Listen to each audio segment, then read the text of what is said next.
अस्सलाम वालेकुम गाइस। आज एंटरप्रेन्योर के चैप्टर 2 की तरफ बढ़ते हैं। इसका जो टाइटल है वो है रिकॉग्नाइजिंग अपॉर्चुनिटीज़ इन जनरेटिंग आइडियाज़।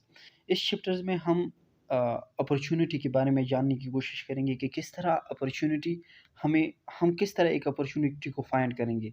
मतलब हमें एक बिज़नेस अपॉर्चुनिटी किस तरह फाइंड करनी चाहिए और हमें आइडिया किस तरह जनरेट करना चाहिए, किस तरह आइडिया हमें लेके आना चाहिए एक बिज़नेस के लिए। और हम अपॉर्चुनिटी और आइडिया के दरमियान डिफरेंशिएट भी करना सीखेंगे कि इन दोनों में क्या डिफरेंस है अपॉर्चुनिटीज़ और आइडियाज़ में। आगे बढ़ते हैं। अपॉर्चुनिटी क्या होती है?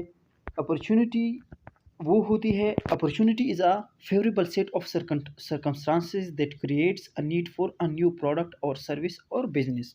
ये इसकी बेसिक डिफिनीशन है। अपॉर्चुनिटी क्या होती है? ये एक सेट होती है, एक मतलब एक आपके साथ एक फेवरेबल सेट होती है, जिसमें आपको पता चलता है कि इस यहाँ से मैं ये बिज़नेस स्टार्ट कर सकता हूँ। फॉर एग्ज़ाम्पल एक जगह है, वहाँ पे एक चीज़ की कमी है, आपने वहाँ देख लिया कि उस चीज़ की कमी है, इस चीज़ की इस सोसाइटी यहाँ के लोगों को बहुत ज़्यादा ज़रूरत है।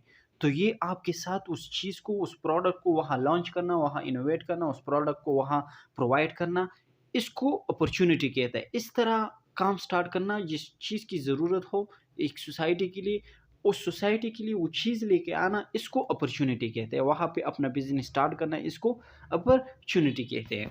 मतलब एक गैप ढूँढना वहाँ पे। एक गैप किस तरह होती है? जिस एक सोसाइटी में किसी चीज़ की कमी होती है, उस कमी को पूरा करना, उसको अपॉर्च्युनिटी कहते हैं। अपॉर्च्युनिटी क्या-क्या होती है? अपॉर्च्युनिटी अट्रैक्टिव होती है, मतलब आपको अट्रैक्ट करती है, आपको डायरेक्ट पता चलता है कि ये अपॉर्च्युनिटी है। आपको डायरेक्ट पता चलता है कि इस चीज़ की इस सोसाइटी में कमी होती है, इसको आपको पता डायरेक्ट चल जाता है। अपॉर्च्युनिटी टाइमली होती है, मतलब हर टाइम की अपनी एक अपॉर्च्युनिटी होती है। फॉर एग्ज़ाम्पल अगर हम देखें अभी, तो सर्दियों की अलग अपॉर्च्युनिटी होती है, गर्मियों की अलग अपॉर्च्युनिटी है। सर्दियों में लोग हीटर बेचते हैं, कोट बेचते हैं, और इसके अलावा जितनी भी सर्दियों की चीज़ें होती हैं वो बेचते हैं, और गर्मियों में एसी एटसेट्रा ये चीज़ें बेचते हैं ना। तो हर चीज़ की एक हर अपॉर्च्युनिटी एक अपना टाइम होता है, एक ड्यूरेबल टाइम होता है, मतलब उसकी एक ड्यूरेशन होती है। और वो अपॉर्च्युनिटी जो होती है ना, उसको हम वैल्यू ऐड करते हैं और वो उसको हम क्या करते हैं, वहाँ पे बेचते हैं। और उसके अलावा आइडिया जो होती है, आइडिया क्या होती है? Idea is a thought, an impression or a notion in idea may or may not meet the criteria of an opportunity. Idea क्या होती है? आइडिया वो होती है जो हमारे दिमाग में होता है। जिस तरह हम सोचते हैं यार यहाँ पे एक बिज़नेस स्टार्ट कर ले, लेकिन वो बिज़नेस वहाँ पे अपॉर्च्युनिटी नहीं होती। इसमें फेल्योर भी होता है और आप इसमें कामयाब भी हो सकते हैं। ज़रूरी नहीं कि ये आपका जो आइडिया है ये आपको प्रॉफ़िट की तरफ लेके जाए, कामयाब करे। ये फ़ेल भी हो सकता है। आइडिया एक थॉट होता है जो हमारे ज़हन में होता है कि ये बिज़नेस हम करेंगे, ये करेंगे। अपॉर्च्युनिटी क्या होती है? आपको पता चलता है कि इस चीज़ की यहाँ पे ज़रूरत है, ये हमें करना चाहिए यहाँ पे। और आइडिया क्या होता है? एक थॉट होता है, हम करेंगे यहाँ पे, ये बिज़नेस स्टार्ट करेंगे। क्या हो कि उसका आगे का फ्यूचर का कुछ पता नहीं चलता। इसको आइडिया कहते हैं। अब आगे अपॉर्च्युनिटी और आइडिया को आपको पता चल गया कि अपॉर्च्युनिटी क्या होती है, आइडिया को क्या होती है। अभी हमें कहते हैं कि हम 3 तरीकों से अपॉर्च्युनिटी को क्या कर सकते हैं, मालूम कर सकते हैं कि यहाँ ये अपॉर्च्युनिटी है या नहीं है। पहला हम क्या करते हैं, ऑब्ज़र्विंग ट्रेंड्स। हम उस सोसाइटी के अंदर क्या करते हैं कि क्या चीज़ चल रहा है, ये सोसाइटी किस चीज़ को लाइक कर रहा है, मतलब वहाँ की क्या क्या ट्रेंड है, किस चीज़ की ट्रेंड है, वो सोसाइटी क्या चीज़ पसंद करती है, किस तरह के कपड़े पसंद करती है, आउटफिटर उसकी किस तरह है, मतलब क्या-क्या चीज़ उसकी नीड्स है, मतलब उसकी उस सोसाइटी के ट्रेंड की तरफ, फिर उस ट्रेंड की वो मतलब जो ज़रूरत हो उस सोसाइटी की, वो चीज़ हम इस सोसाइटी को प्रोवाइड करते हैं, इसको ऑब्ज़र्विंग ट्रेंड कहते हैं। दूसरा है सॉल्विंग अ प्रॉब्लम। उसमें हम क्या करते हैं, अ, सॉल्विंग अ प्रॉब्लम में हम करते हैं उस सोसाइटी के अंदर, एक जहाँ पे हम बिज़नेस स्टार्ट कर रहे हैं, उसमें वहाँ पे प्रॉब्लम हम रिकॉग्नाइज़ करते हैं। मतलब वहाँ की जो आवाम को जो प्रॉब्लम दरपेश होती है, मतलब किसी चीज़ की कमी होती है, तो उस प्रॉब्लम को सॉल्व करने की कोशिश करते हैं। वो जो प्रॉब्लम एक सोसाइटी की होती है, फॉर एग्ज़ाम्पल एक ऐसा माशरा है कि वहाँ पे, मतलब एक ऐसा गाँव है जो वहाँ पे कोई गैस ही नहीं है। मतलब जो डोमेस्टिक गैस है वहाँ पे नहीं है। आप क्या करोगे वहाँ पे, सिलेंडर के ज़रिए गैस प्रोवाइड करोगे। तो ये एक प्रॉब्लम सॉल्विंग है। मतलब इससे आपका बिज़नेस भी हो जाएगा और उन लोगों का प्रॉब्लम जो होगा वो भी सॉल्व हो जाएगा। तो ये क्या हो गया? Solving a problem. इस तरह हम अपना बिज़नेस स्टार्ट कर सकते हैं सॉल्विंग अ प्रॉब्लम के ज़रिए। और तीसरा जो है finding gaps in the market place. हम मार्केट प्लेस में गैप्स फाइंड करते हैं। फॉर एग्ज़ाम्पल एक मार्केट है, एक अच्छी जगह है, एक अच्छा शहर है, वो वहाँ पे एक अच्छा कारोबार चल रहा है। आपने उसके अंदर सोचना है कि इसमें किस चीज़ की कमी है? इसमें किस चीज़ की कमी है इस मार्केट में कि मैं वो लेके आऊँ। तो फॉर एग्ज़ाम्पल एक चीज़ चल रहा है, लोग क्या कह रहे हैं, लोग ले रहे हैं एक चीज़। फॉर एग्ज़ाम्पल एक सोसाइटी है ना, वो एक चीज़ को यूज़ कर रहा है। आपको पता चल गया कि ये चीज़ को यूज़ कर रहा है, इससे अच्छा चीज़ मैं इसकी बनिस्बत लेके आ सकता हूँ। तो वो आप चीज़ को इनोवेट करो और उस प्रोडक्ट को लेके आओ इस सोसाइटी के अंदर, इस मार्केट के अंदर। उस सोसाइटी खुद ब खुद उसकी जगह आपकी वाली चीज़, अगर उसकी क्वालिटी अच्छी हो, उसकी प्राइस आप रीज़नेबल दोगे, तो वो क्या करेंगे, इस मार्केट के अंदर वो लोग आपका प्रोडक्ट यूज़ करेंगे। तो इससे आप अपनी क्या करोगे, अ, अपनी मार्केट फाइंड करोगे, अपना बिज़नेस स्टार्ट कर सकते हो आप। इसके अलावा जो नेक्स्ट टॉपिक है वो personal characteristics of entrepreneur. Entrepreneur की पर्सनल क्या कैरेक्टरिस्टिक होना चाहिए जो उसके ज़हन में एक अच्छा आइडिया आ सके और वो एक अच्छा अपॉर्च्युनिटी ढूँढ ले अपने लिए, बिज़नेस के लिए। तो उसके लिए पहला जो है ना, उसकी प्रायर एक्सपीरियंस, एंटरप्रेन्योर में इसकी एक्सपीरियंस होना चाहिए। एक्सपीरियंस जिस तरह हमारे जैसा आम बंदा हो जो मतलब कॉलेज यूनिवर्सिटी में पढ़ता हो, जिस तरह चैप्टर 1 में हमने पढ़ा था कि entrepreneurs are born not made. तो एंटरप्रेन्योर जो होते हैं ना, वो ऑलरेडी पैदा होते हैं, उनके पहले से ही कारोबार से शौक होता है ना, कि वो मतलब उसकी पहले से ही ध्यान होता है, जो बचपन से उसका सोच होता है कि ये कारोबार किस तरह करना होगा, ये क्या करना होगा, ये लोग क्या करते हैं, मतलब उसकी हर तरफ ध्यान जाता है। मतलब हर चीज़ पे वो सोचता है, फ़ोकस करता है कि ये क्या हो हुआ होता है, ये इसको किस तरह करना पड़ता है। मतलब उसका एक एक्सपीरियंस होना चाहिए, या इसने इससे पहले कोई कारोबार किया हो, ये भी एक प्रायर एक्सपीरियंस में एक एंटरप्रेन्योर की कारोबार किया हो, दूसरा कारोबार स्टार्ट करें, इसको प्रायर एक्सपीरियंस कहते हैं। मतलब पास्ट का कोई एक्सपीरियंस होना चाहिए।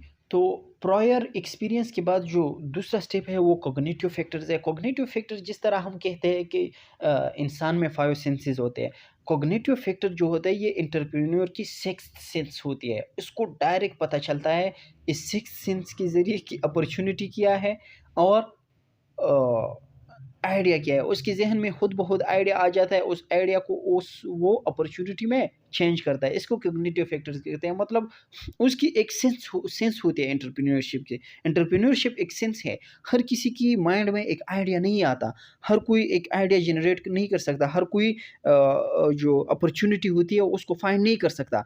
ये एक सेंस होती है। इसके लिए एक सेंस होना चाहिए कि आपको पता चल जाए कि ये है, ये अपॉर्च्युनिटी है या ये आइडिया है, इसको किस तरह आगे स्टार्ट करना है, किस तरह इसको आगे लेके जाना है। Social networking. सोशल नेटवर्किंग जो है ना, एक इम्पॉर्टेंट फैक्टर्स है जो एक एंटरप्रेन्योर में होना चाहिए।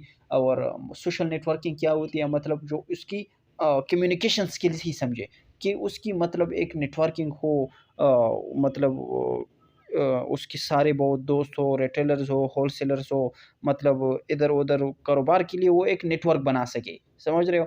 कि अ, जो मतलब जो उसकी नेटवर्क हो ना, मतलब जो उसकी कम्युनिकेशन स्किल्स हो ना, वो बहुत दूर-दूर तक हो, वो अपने प्रोडक्ट बेचने में अपने होलसेलर पे अपने प्रोडक्ट भेजे। और मतलब उसकी इधर-उधर से या किसी अपने दोस्त से आइडिया, अगर हम इस ये तो हमने बिज़नेस की टाइप की बात की ना, अगर वो किसी आइडिया को आगे लेके आए ना, मतलब वो अपने दोस्त से पूछे कि ये मैं इस आइडिया पे मैं काम स्टार्ट कर रहा हूँ, मैं किस तरह करूँ? किसी टीचर से पूछे, किसी एक प्रायर एक्सपीरियंस एंटरप्रेन्योर से पूछे, इसको एक सोशल नेटवर्किंग कहते हैं।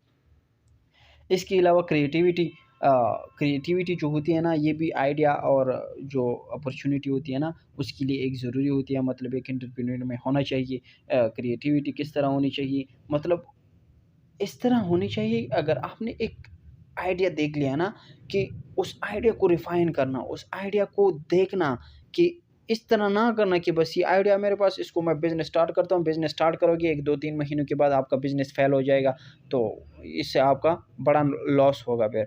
तो इस तरह नहीं होना चाहिए। मतलब इस तरह होना चाहिए कि एक आइडिया को सही तरह से रिफ़ाइन करना और उसके बाद उसी अपॉर्च्युनिटी बनाना, उस आइडिया को एक अपॉर्च्युनिटी बनाना, एक गैप ढूँढना मार्केट में और उसको आगे तक लेके जाना। इसको क्रिएटिविटी कहते हैं। क्रिएटिविटी के बहुत से टाइप्स होते हैं, इवैल्यूएटिव होते हैं, इनसाइट होते हैं, इनक्यूबुलेशन होती है, प्रिपरेशंस होती है, एलिबोरेशंस होती है। इनको एक्सप्लेन करने की ज़रूरत नहीं है। हाँ, techniques for generating ideas. Ideas हम किस तरह जनरेट करेंगे? अभी जिस तरह एक तो हमने पहले बताया था चैप्टर 1 में है entrepreneur are born not made ना, तो एक तो खुद ब खुद आइडिया आ जाता है और दूसरा वो लोगों के बारे में ये है जो मतलब खुद उसके ज़हन में आइडिया नहीं आता। मतलब एक आइडिया आता है लेकिन उसको सही तरह से रिफ़ाइन नहीं कर सकता, मतलब उसको एक प्लान फॉर्म में नहीं लेके आ सकता, तो उसको क्या करना चाहिए? उसको कुछ स्टेप्स है। ब्रेनस्टॉर्मिंग। ब्रेनस्टॉर्मिंग जो है ना, ब्रेनस्टॉर्मिंग में आपको क्या करना पड़ेगा? मतलब एक आइडिया है, उस आइडिया से एक दूसरा आइडिया निकलवाना, मतलब जिस तरह हम करते हैं ना कि ये एक आइडिया है, इस तरह ये करूँगा, अगर ये ना हुआ तो ये करूँगा, इसका ये करूँगा, ये मतलब एक शाह बनाना इसकी ब्रेनस्टॉर्मिंग। मतलब इस एक आइडिया अपनी एक जगह पे बैठना, एक व्हाइट बोर्ड हो या ब्लैक बोर्ड हो, उस पे लिखना कि मैं ये कर रहा हूँ, ऐसे ये कर रहा हूँ, ये कर रहा हूँ, मतलब एक आइडिया बनाना, उस आइडिया को एक्सपेंड करना कि क्या-क्या उनसे निकल सकता है।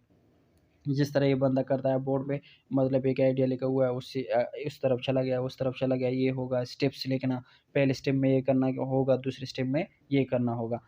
और उसके अलावा जो दूसरा है फ़ोकस ग्रुप। फ़ोकस ग्रुप में हम किस तरह करते हैं, 5 टू 10 पीपल को हम इकट्ठे करते हैं और उसमें से हम पूछते हैं कि ये आइडिया है और उस आइडिया पे हम डिस्कशन करते हैं। मतलब उसकी मेरिट्स, डिमेरिट्स सब वहाँ पे एक्सप्लेन करते हैं। हर कोई अपना पॉइंट ऑफ व्यू देता है। हर कोई उसकी मेरिट्स भी बयान करता है, हर कोई उसकी डिमेरिट्स भी बयान करता है। फिर हम उसको एक रिफ़ाइन करता है कि इसमें हमें नुकसान होगा या प्रॉफ़िट होगा। फिर उसके बाद हम उसे आगे लेके जाएँगे। और उसके अलावा लाइब्रेरी इन इंटरनेट सर्च, हम लाइब्रेरी में भी सर्च कर सकते हैं। लाइब्रेरी में कि एंटरप्रेन्योर के जो बुक्स होते हैं ना, उसको हम पढ़ेंगे कि किस तरह एक आइडिया को आगे लेके जाना है और किस तरह मार्केट फाइंड करनी होगी, हमें अपॉर्च्युनिटी फाइंड करनी होगी। उसके अलावा इंटरनेट पर भी हम सर्च कर सकते हैं कि किस तरह हमें एक अच्छा आइडिया मिल सकता है। अदर टेक्नोलॉजीज़ में भी हम कस्टमर एडवाइज़र बोर्ड्स, मतलब एक एडवाइज़र बोर्ड्स वो होता है जो आपको एडवाइस देते हैं ना, ये हम न्यू वंचर टीम में फिर डिस्कस करेंगे। चैप्टर 9 है आई थिंक, उसमें फिर हम डिस्कस करते हैं कि एडवाइज़री बोर्ड का एक फर्म में, एक कंपनी में क्या रूल्स होता है ना। तो एडवाइज़र बोर्ड वो होता है, उससे हम भी क्या करते हैं, वो आपको एडवाइस देता है कि आपने ये करना है, वो नहीं करना है। ये एक प्रॉपर एक्सपीरियंस बंदा होता है। ये आपको एडवाइस देता है कि आपको ये काम करना है, ये नहीं करना है। फिर आपका जो आइडिया है, इस पे आप अपना कारोबार स्टार्ट कर सकते हैं। Encouraging the new development of new idea, मतलब इसको अपनी न्यू आइडिया को आप किस तरह इनकरेज करें। एस्टेब्लिशमेंट ऑफ फोकल पॉइंट्स और आइडियाज़, अपनी जो आइडियाज़ है ना उसकी फोकल पॉइंट अपनी इनकरेज करनी है। Encouragement creativity at the firm level पे आपने क्रिएटिविटी को इनकरेज करनी है। क्रिएटिविटी आर्ट को ऑलरेडी मैंने आपको समझाया कि क्रिएटिविटी क्या होती है। और उसके अलावा तो ये था हमारा चैप्टर सेकंड। और इसके बाद हम चैप्टर 3 पढ़ेंगे। जिस तरह हम मैंने अब ऑलरेडी आप लोगों को बताया हुआ था कि चैप्टर 1 में हमने क्या करना है, कि सिर्फ़ उसकी चैप्टर 1 में हमने इंट्रोडक्शन की हुई थी और चैप्टर 2 में हमने क्या किया, चैप्टर 2 में हमने उसकी चैप्टर 2, 3, 4, 5 इन 4 चैप्टर्स में हम आइडिया के बारे में बात करेंगे, अपने बिज़नेस प्लान के बारे में बात करेंगे कि किस तरह एक प्लान हमने बिज़नेस के से पहले बनाना होगा। मतलब बिज़नेस से स्टार्ट करने से पहले हमें क्या-क्या करना पड़ेगा। इन 4-5 चैप्टर्स में हम यही एक्सप्लेन करेंगे कि हमने ये काम करने होंगे, पैसे कहाँ से लेके आने होंगे और बिज़नेस स्टार्ट किस तरह करना होगा, एक अपॉर्च्युनिटी किस तरह ढूँढनी होगी, एक आइडिया किस तरह इनोवेट करना होगा, मतलब एक आइडिया किस तरह लेके आना होगा, किस तरह बिज़नेस स्टार्ट करना होगा, ये सारी बातें करेंगे। इसके बाद होगा चैप्टर 3। तब तक अपना ख़्याल रखिएगा। अल्लाह हाफ़िज़।